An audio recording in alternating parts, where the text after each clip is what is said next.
Hello students, मैं शिल्पी शर्मा। आज के वीडियो सेशन में हम डिस्कस करने जा रहे हैं स्टेनिंग टेक्निक्स के बारे में। Staining techniques BSc first year की माइक्रोबायोलॉजी का एक इम्पॉर्टेंट टॉपिक है। So let's starting with introduction. Staining क्या होती है? Staining is simply the colouring. किसी चीज़ को कलर करने का जो प्रोसेस है उसे हम स्टेनिंग बोलते हैं। ये हम क्यों करते हैं? ताकि जो भी सेल हम माइक्रोबायोलॉजी में देखना चाहते हैं, बैक्टीरियल सेल हो, फंगल सेल हो, एल्गल सेल हो या किसी भी माइक्रोब की कोई भी सेल को अगर हम देखना चाहते हैं तो वो विजिबल हो जाए, इसीलिए हम स्टेन करते हैं। जनरली फिक्स्ड करते हैं स्लाइड में कल्चर को, उसके बाद हम उसके मॉर्फोलॉजिकल कैरेक्टर्स को स्टडी करने के लिए स्टेनिंग करते हैं। फिर ये स्टेनिंग टेक्निक्स हमें डिफरेंट बिटवीन सेल्स और डिफरेंट स्पीशीज़ के बारे में भी जानकारी देती है, जिसके हम स्टेनिंग टेक्निक का उपयोग कर सकते हैं। स्टेप्स ऑफ स्टेनिंग, क्या क्या स्टेप्स होती हैं इसमें? बेसिक 3 स्टेप्स होती हैं। पहला प्रिपरेशन ऑफ फिल्म या स्मेयर, जिसको हम बोलते हैं। दूसरा फिक्सेशन और तीसरा एप्लीकेशन ऑफ स्टेन। फिर ये तीनों स्टेप के बाद जो स्टेन है वो कितने प्रकार के होते हैं? ये बेसिकली 3 प्रकार के होते हैं: acid, basic and neutral stand.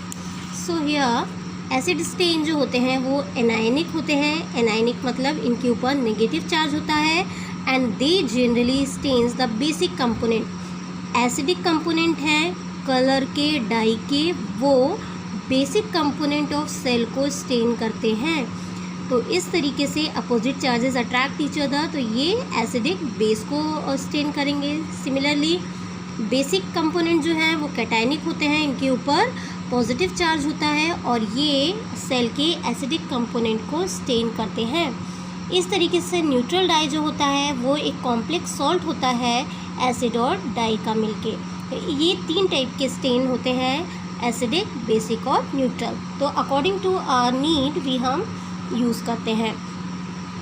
जब स्टेनिंग प्रोसेस होती है तो इसका बेसिक जो मैकेनिज़्म है वो कुछ इस प्रकार है। अगर हम ध्यान दें, मान लीजिए ये बैक्टीरियल सेल है, इसके ऊपर नेगेटिव चार्ज है और उस सोडियम आयन है। फिर अगर हम इसके लिए बेसिक डाई यूज़ कर रहे हैं, जैसे मिथिलीन ब्लू, ये बहुत कॉमन नेम है जो हम अक्सर सुनते हैं। मिथिलीन ब्लू को हमने यहाँ पे इंडिकेट किया हुआ है Mb positive charge, plus charge, और Cl माइनस चार्ज। जब हम किसी बैक्टीरियल सेल के ऊपर ये स्टेन को अप्लाई करते हैं, this is bacterial cell along with sodium ion, methylene blue along with chloride ion, इसको हम स्टेन को हमने सेल के ऊपर डाला, तब ये रिएक्शन ऐसी होती है: bacterial cell then combines with methylene blue and sodium get combines with chloride ion. Sodium chloride complex बन जाता है और मिथिलीन ब्लू गेट स्टेन और स्टेनिंग द बैक्टीरियल सेल। इस तरीके से ये स्टेनिंग प्रोसेस कंप्लीट होती है।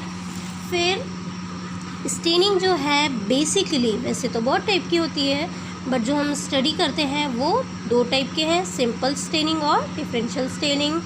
सिंपल स्टेनिंग सिंपल है बहुत ज़्यादा, इसमें केवल प्रिपरेशन करते हैं, फिक्सेशन करते हैं और सिंपल एक सिंगल स्टेन को, कोई भी एक सिंगल स्टेन होता है उसको स्लाइड पर डाल देते हैं, कुछ समय के लिए रखते हैं जो समय प्रोटोकॉल में प्रिस्क्राइब्ड है। उसके बाद उसको वॉश आउट करके एयर ड्राई करके माइक्रोस्कोप में देख लेते हैं। डिफरेंशियल स्टेन जो है, नाम से समझ में आता है, किसी चीज़ को डिफ्रेंशिएट करने के पर्पस से किया जाता है, तो एटलीस्ट यहाँ पर 2 स्टेन्स की ज़रूरत पड़ती है और अलग अलग तरीके से हम इसको अप्लाई करते हैं। अब हम सिंपल स्टेनिंग को अगर हम देखें तो स्मेयर प्रिपरेशन सबसे पहला पॉइंट है इसमें। स्मेयर प्रिपरेशन, जैसे आप सभी जानते होंगे कि कल्चर को लूप से निकाला जाता है और उसको स्लाइड पर लेकर सर्कुलर वे में एक स्मेयर बनाई जाती है, बहुत थिन फिल्म बनाई जाती है और उसको एयर ड्राई करके फिर हीट फिक्स किया जाता है। So this is the smear preparation.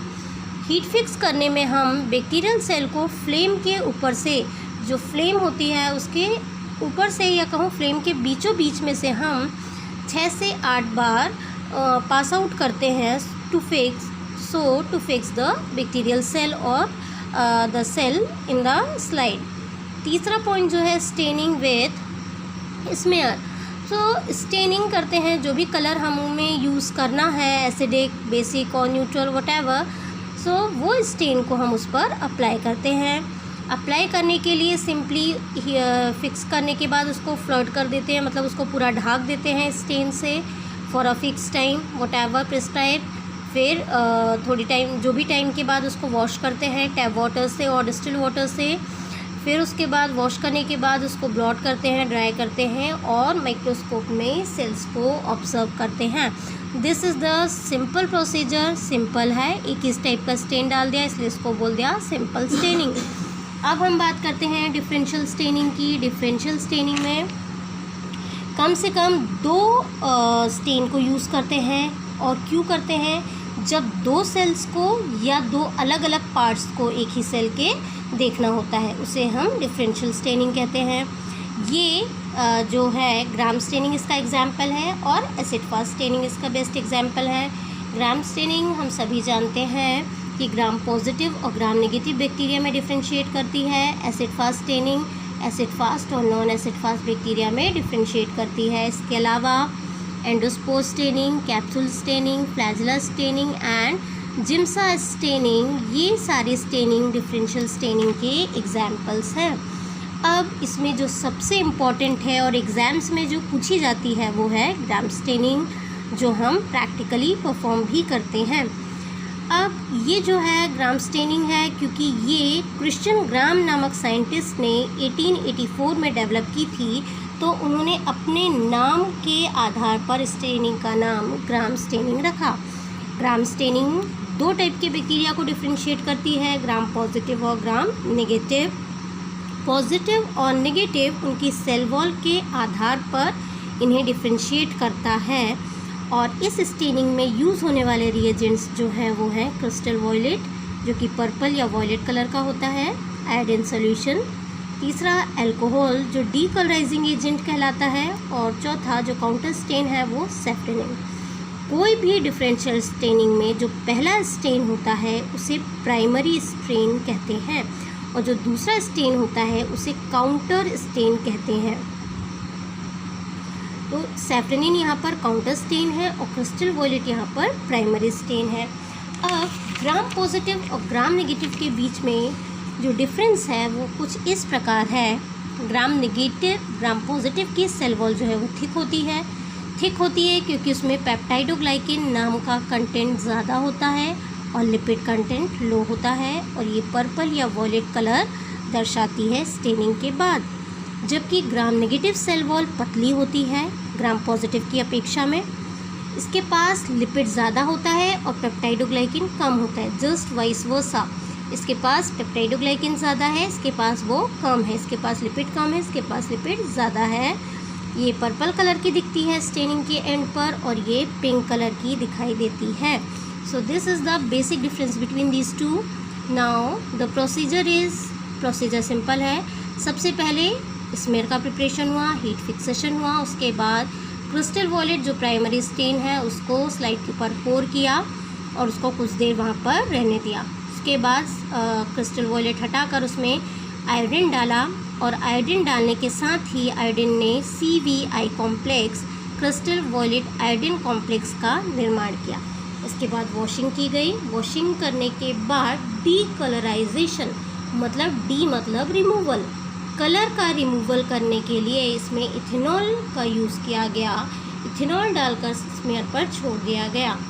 Ethanol डालने के बाद जब वॉशिंग की गई तब ग्राम नेगेटिव सेल्स जो हैं वो क्रिस्टल वॉयलेट का कलर छोड़ देती हैं और कलरलेस हो जाती हैं, जबकि ग्राम पॉजिटिव सेल्स जो हैं वो क्रिस्टल वॉयलेट से कलर्ड रहती हैं। इसके बाद हम लास्ट स्टेप में काउंटर स्टेन सैफ्रनिन डालते हैं। सैफ्रनिन कलरलेस जो ग्राम नेगेटिव सेल हो गई हैं उनको पिंक कलर कर देता है, जबकि जो पॉजिटिव सेल्स हैं वो स्टिल वॉयलेट कलर या पर्पल कलर की रहती हैं। ये टैप वाटर से वॉश करते हैं, ड्राई करते हैं, माइक्रोस्कोप में देखते हैं। तो जो सेल हमें पर्पल कलर की दिखाई देती है वो ग्राम पॉजिटिव है और जो पिंक या रानी कलर की दिखाई देती है वो ग्राम नेगेटिव है। बेसिक मैकेनिज़्म क्या है इसका? पेप्टाइडोग्लाइकेन, अगले वीडियो में हम इसका स्ट्रक्चर डिस्कस करने वाले हैं। तो पेप्टाइडोग्लाइकेन एक नेट लाइक स्ट्रक्चर है, जालनुमा स्ट्रक्चर है, जो कि क्रिस्टल वॉयलेट आयोडीन कॉम्प्लेक्स को ट्रैप करके रख लेता है। क्योंकि ये पॉजिटिव सेल्स में, ग्राम पॉजिटिव सेल्स में ज़्यादा है, तो अल्कोहल अप्लाई करने के बाद जो नेगेटिव सेल्स हैं वो उनकी लिपिड लेयर डिज़ोल्व हो जाती है और क्रिस्टल वॉयलेट आयोडीन कॉम्प्लेक्स वहाँ से रिमूव हो जाता है और वो डीकलराइज हो जाती हैं।